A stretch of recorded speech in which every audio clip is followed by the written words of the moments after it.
के आदरणीय प्रेसिडेंट अजय कुमार जी, मंच पर उपस्थित कबड्डी एसोसिएशन के कबड्डी एसोसिएशन के अध्यक्ष कुमार विजय जी, मंच पर उपस्थित साइकिलिंग एसोसिएशन के प्रेसिडेंट कौशल किशोर जी, मंच पर उपस्थित मीडिया के भाई बंधु और हमारे प्यारे साथी जो खिलाड़ी भाई बहन के रूप में यहाँ बैठे हैं, आप सभी लोगों को इस बिहार की बेटी का, श्रेयसी का सादर प्रणाम। साथियों, आज वाकई में ये मंच और ये माहौल हमारे दिल को प्रफुल्लित करता है ये देखकर कि एक खिलाड़ी से खेल मंत्री तक बनने का सफर जो आज हमने पूरा किया है, ये कहीं भी ये वो सफर नहीं है जो समाप्त हो रहा है या एक मुकाम है जो हमने हासिल किया है। मुझे लगता है कि ये जिंदगी की या मेरे खेल की कहानी की एक दूसरा चैप्टर है, एक दूसरा अध्याय है जिसको आज से हम लोग लिखना शुरू करेंगे और इस अध्याय में जितनी भूमिका मेरी होगी उतनी ही भूमिका आपकी भी होगी। साथियों, वर्ष 2008 में निशानेबाजी की खेल हमने शुरू किया। हम जब बचपन में स्कूल जाते थे, क्लासरूम में जितना मन पढ़ाई लिखाई में लगता था, उससे कई ज़्यादा मन हमारा खेल के मैदान की ओर लगता था। तो हमेशा क्लास में पढ़ाई डेस्क पर रखी कॉपी को देखकर करना होता है। हम खिड़की से बाहर खेल मैदान को देखते रहते थे, तो बहुत डांट भी पड़ती थी अपने स्कूल के टीचरों से। लेकिन 10वीं की परीक्षा खत्म करके हम अपने पिताजी के पास गए और 2004 में राज्यवर्धन सिंह राठौर ने रजत पदक जीता था, जो पहली बार किसी भारतीय ने इंडिविजुअल स्पोर्ट में ओलंपिक गेम्स में सिल्वर मेडल जीतने का काम किया था।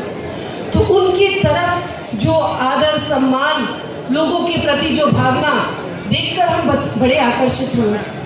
10वीं की परीक्षा जो बोर्ड एग्जामिनेशन होता है वो खत्म करके हम अपने पिताजी के पास गए और हमने उनको कहा कि पापा, हमको भी राज्यवर्धन सिंह राठौर जैसा बनना है, हमको भी निशानेबाजी करनी है। तो पिताजी का सबसे पहला सबक, क्योंकि राष्ट्रीय राइफल एसोसिएशन के अध्यक्ष थे, तो हमको लगा कि अच्छा पापा प्रेसिडेंट थे, बड़े आसानी से खेल में घुस जाएंगे, सीख लेंगे।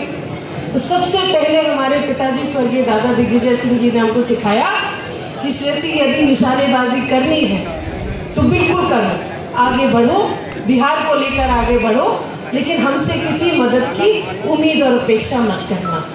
तो हमको बड़ा खराब लगा, लेकिन प्यार भी उतना ही था खेल और खेल मैदान से। तो हम बोले कि कोई बात नहीं पापा, हम कर लेंगे। आगे आते हैं, जब निशानेबाजी के लिए तो बंदूक चाहिए। अब बंदूक खरीदने के पैसे तो हमारे पास थे नहीं, हम तो 16 साल के थे। तो हम पिताजी के पास गए, बोले कि पापा, आप किसी से संघ एसोसिएशन के सब लोग आपसे जुड़े हैं, किसी को बोल दीजिए बंदूक मिल जाएगा हमको।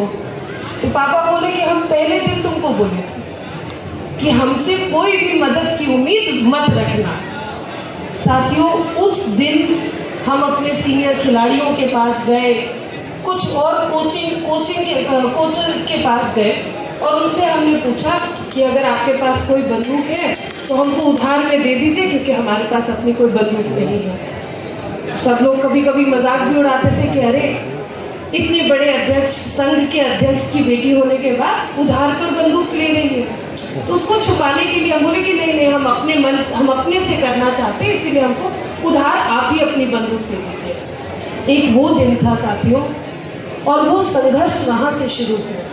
लोगों को लगता है कि किसी प्रिविलेज्ड फैमिली से आने के कारण शायद कोई हाथ पकड़ के निशानेबाजी में आगे कर दिया। उस दिन हमने अपनी बंदूक उधार की जो ली, उसी से हमने अपना पहला अंतर्राष्ट्रीय पदक भी जीता।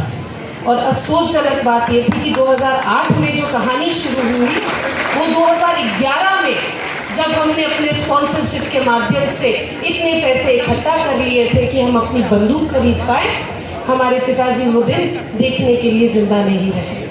हर खिलाड़ी का अपना संघर्ष होता है, लेकिन हमने अपने पूरे 18 साल के निशानेबाजी के करियर में यही सीखा कि यदि दृढ़ निश्चय के साथ, संकल्प के साथ अपना लक्ष्य तय कर लो, तो दुनिया में कोई ऐसी चुनौती नहीं है जो तुम्हें पीछा रखेगी या तुम्हें अड़ंगी लगाने का काम करेगी।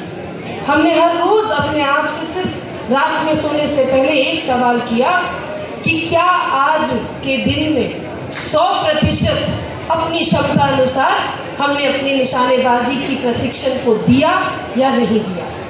अगर उस सवाल का जवाब हर एक खिलाड़ी अपने आप से कर सके, मैं नहीं कहती कि अपने कोच को बताइए या अपने खेल एसोसिएशन को बताइए या खेल विभाग को बताइए, आप अपने आप से रोज रात सोने से पहले जरूर ये सवाल कीजिएगा कि जिस खेल में आप आगे बढ़ना चाहते हैं, क्या उस खेल के प्रति आपने अपनी ट्रेनिंग में 100% क्षमता अनुसार कार्य किए या नहीं किए। यदि आप अपने आप को इस सवाल का जवाब सच्चाई के साथ दे सकते हैं और उस सच्चाई के साथ वो जवाब हाँ आता है, तो आप निश्चिंत रहिए साथियों, सिर्फ एक अर्जुना अवार्डी नहीं, लेकिन आने वाले स्वर्णिम भविष्य में बिहार के अनेकों खेल रत्न अवार्डी भी निकलेंगे और वो खेल रत्न अवार्डी और अर्जुना अवार्डी मेरे आंखों के सामने इस सभागार में आज उपस्थित है।